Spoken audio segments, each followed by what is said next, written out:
The pastime of collecting. For some, it's a harmless hobby. For others, it's a powerful obsession. In Ohio, a bizarre passion fills a house with a collection of footwear. I have never been embarrassed about the fact that I like what I like.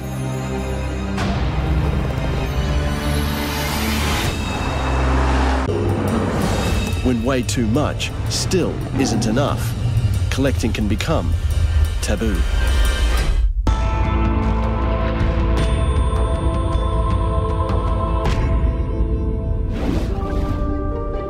Dance instructor Doug Gaines has a hunger for collecting. I have well over 5 million photographs, 3,000 videos on VHS, 3,500 DVDs. I'd say about 300 pair of shoes that I've got stored away. Doug's collection has a theme. It's all about the feet. I think of my relationship to feet and footwear and socks and shoes as simply just a part of me. I am Doug. I have a foot fetish.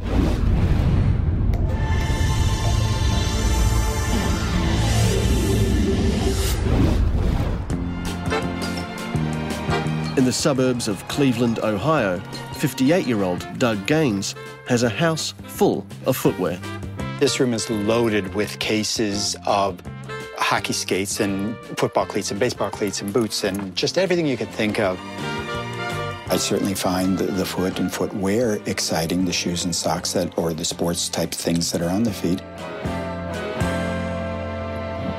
The reason I find myself collecting certain socks or certain shoes or certain items of clothing is because it gives me pleasure that I believe we all deserve. It satiates a sensual appetite. Doug is not the only person on this world who finds feet sexually exciting. He is just one of the few who react to that sense of excitement in a particular way, which is a classic collector's way. Collectors want something that is more than an object, a connection to something that they value, that they find exciting or sacred. Doug also collects photographs of feet. I have well over 5 million photographs that I've taken over the years. And what's exciting is some of these older ones that I've taken, especially the black and whites, hold up today just as good as they did 38 years ago. I love a photograph. I can look at an image and I can paint in my mind an incredible fantasy that would knock your socks off. To me, it's like going to an art museum. It's just a work of art. I don't think it is a contradiction to be a foot fetishist and a collector of the things that you crave. Oh, God, this is good. By cataloging it, by putting it into a drawer, in a way you have become its master. It is also a way of mastering something that otherwise exerts a huge and overwhelming pull on you. Doug's also an avid collector of foot videos. I started this, 38 years ago when VHS films were in. I have about, 3,000 to 3,500 films here alone. There are times when I'll have my certain favorite one that I'll pick up and I'll look and pop in and say, God, that was exciting, or I like looking at that, or I'd like to see that again. So I'd pop them in from time to time and just enjoy them for my own pleasure. When the VHS started to die out, I had to go to DVD, and I arranged them according to models. And Perry, for example, being one of my favorites to watch, I can go in here anytime and pull out a Perry and say, oh, God, I remember this one. He was wearing penny loafers, and it was a really good scene. I'm going to watch this one, and I'll pull it out and just pop it in and love it. It's great. I have 3,500 DVDs now. And the collection is always growing. Hey, how's it going? Good to see you too. Good, I'm glad you're back. Hey man, good to see you. Because he hires foot models and makes his own films. Thank you, sir. Okay. There are a number of models that I use regularly. 1 second, guys. In the years I've been doing this, I have hired over 400 people to model for me. And go.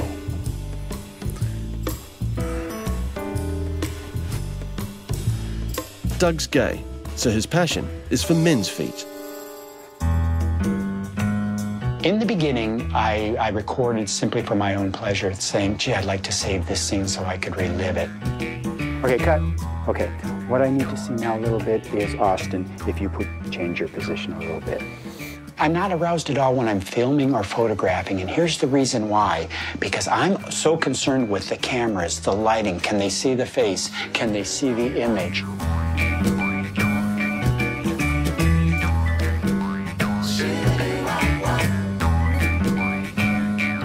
There's absolutely no nudity in any of them, nor will there ever be. All we're doing is showing the sensuality of the foot, so there's nothing X-rated about it. But the DVD isn't the only thing Doug collects from the shoot.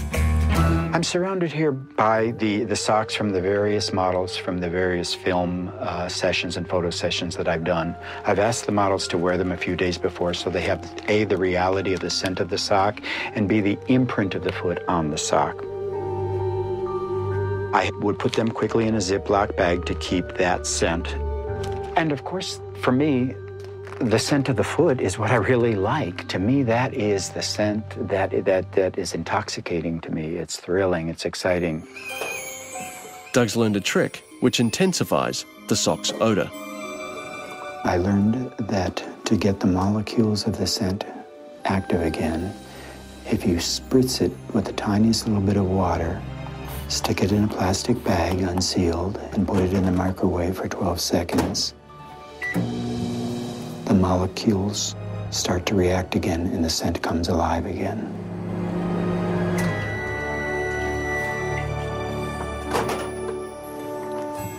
I can smell the scent of a man. It's powerful and strong, dominating. It's an aphrodisiac.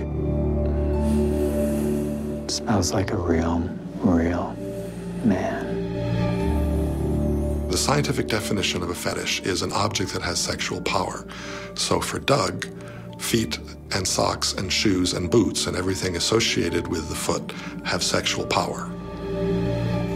Doug is a hardcore foot fetishist. Doug's been attracted to feet since early childhood. Shoes, socks, and feet have played a part of my life since I was younger than 4. It was something that I've always noticed even before I reached puberty. And I would find myself, sneaking close to them and just fascinated by them, but not knowing why at that age. Attraction became arousal, and feet became objects to be caressed and kissed.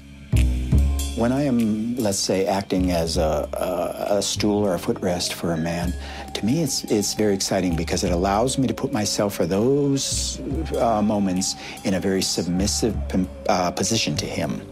And it allows him to feel that sense of power and control.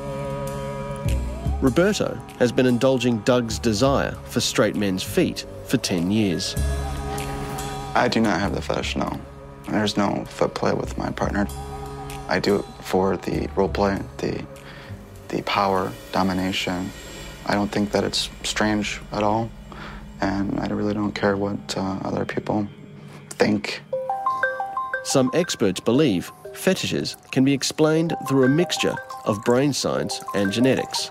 What the brain sets up genetically is a big cable, so to speak, that runs from the sexual arousal circuits towards the genitalia. It's kind of aiming at the genitalia, but there's lots of little wires that start out connecting to the nearby areas. Occasionally, messages to the genitalia can stimulate nearby areas in the brain. What can happen genetically is that someone's major cable can end up just like right next to the genitalia in the cortex, which it turns out happens to be the feet. When the sock is off and the foot's close to my face, I feel like a euphoric sense of pleasure, extreme joy, extreme satisfaction of, oh, I just want to stay here for hours and just be here, be underfoot. In Ohio, collector Doug Gaines worships men's feet. I think the horror that we have about fetishism relates to the fact that we want normally sex to be reproductive. Communities have tried to encourage people to have sex for reproductive purposes, so they develop an instinctive reaction of repulsion or disgust for deviant sexuality that's not reproductive. Doug has felt the sting of discrimination firsthand. I would get phone calls in the middle of the night saying, I'm going to kill you.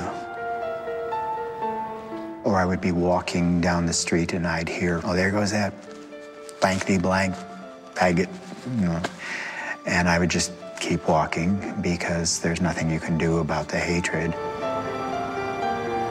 In my own life, I've even found the discrimination. I have a brother that won't even speak to me. When your own flesh and blood doesn't even understand you, it's very, very painful. The stigmas surrounding fetishes cause many to hide. People with a foot fetish or any fetish are, in Western cultures, going to struggle with shame. Your average man doesn't have any trouble telling other people that he's a breast man or a leg man or whatever, but to say that he's a foot man, that's a big step for a lot of people. But Doug had the courage to make that step and reach out to others. I first started out close to 30 years ago. I started with something as simple as this, a simple listing that I manually typed on an old typewriter and ran off on a Xerox machine and sent out to people who joined as members. This listing grew into the Foot Fraternity website, which boasts over 6 million hits per year. The reason the Foot Fraternity is important for people who have foot fetishes is they need someplace to go to see the things that we have here. I've received hundreds of thousands of letters. You made me able to enjoy, fantasize, and view real male feet worship. You also stopped me from committing suicide at a young age because I realized I was normal.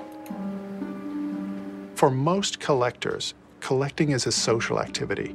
They not only accumulate their own collection, but they bring their collection to show to other people. They interact with other people when they're acquiring things and so forth. So for the most part, collecting is a very social activity. Outside the fraternity, Doug's friends accept him for who he is. He met Barbara at church, and now they're dancing partners. Doug is a dear, dear friend. I absolutely accept Doug for who he is. We have times where we talk about things that have happened to him in his life that I just want to cry because it's just not fair. Doug's a sweet man and he's a good man, and that's how I know him. Doug's passion for collecting has a broader message. My purpose is to muster up all the courage I have to stand out there and tell people that this is what it's about. Some of you may laugh, but some of you may say, I get it now. And if I did that, that's wonderful. I want to look back on my life and say, I'm glad I did all of those things. I don't want to be 90 and say, God, I wish I would have tried this a long time ago.